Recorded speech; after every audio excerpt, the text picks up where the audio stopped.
Okay, so I think today is day 183 and I just tried to record and I felt really uncomfortable in the camera and I couldn't figure out what it was.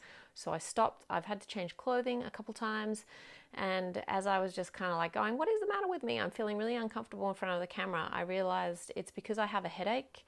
I've had a headache all day. I've got like an emotional hangover and I've had a headache all day. And when I have a headache, I get really uncomfortable in my body, which makes sense because our bodies are not comfortable when we're in pain. So that's what's going on. So I had to put on something that I felt comfortable in so I could be in front of the camera. That's how it goes, apparently. And yesterday I didn't post because my husband and I did a separation ceremony in the evening, and it was a really powerful ceremony. We cried a lot. It was really sad. And I did not feel like doing a video after that at all. I did not feel like doing my video blog. So I just gave myself time out for that because I needed that. I needed that to soak in. I needed to be with it afterwards, and I just needed to be without doing this kind of thing. So it was a beautiful ceremony. As I said, it was very sad. We cried a lot. There's still a lot of tenderness and love between my husband and I. And when we do have the chance and when we do make the choice to be in a space of intention like in ceremony and really tap into our emotion and what we're feeling and what's present, we do have the ability to connect on a very deep level.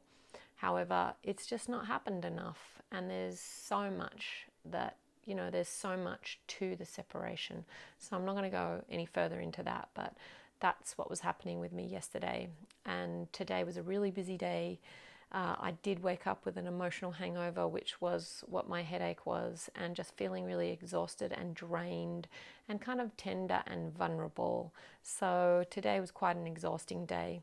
Also, what's been present with me a lot is my voice on social media. So my voice mainly on Facebook. And this is what I was talking about the other day, about experimenting with my authentic voice and feeling the fear about putting that out there, and but kind of experimenting and see what's happening.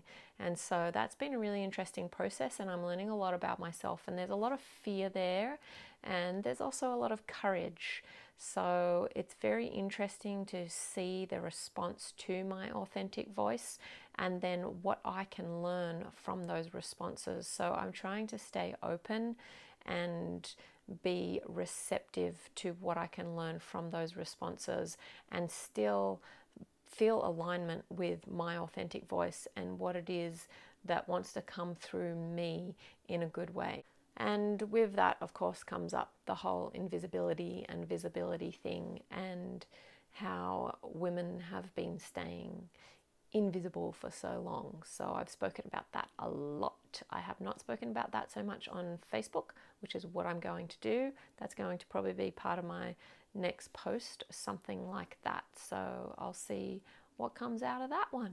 And this vlogging, this YouTube vlogging, it kind of feels really good to me at the moment, which is super surprising. It kind of feels like my little safe haven in a way, even though, that could move and change. I don't know. Maybe it's because not very many people are watching, but it kind of just feels like it's what I want to be doing at the moment. I'm trying IGTV. That's kind of a little bit weird. I'm not aligning with that so much, but I do really appreciate YouTube as the platform that it is right now. So that's an interesting thing. It's become part of my self-care practice, which is very surprising. So that's day 183.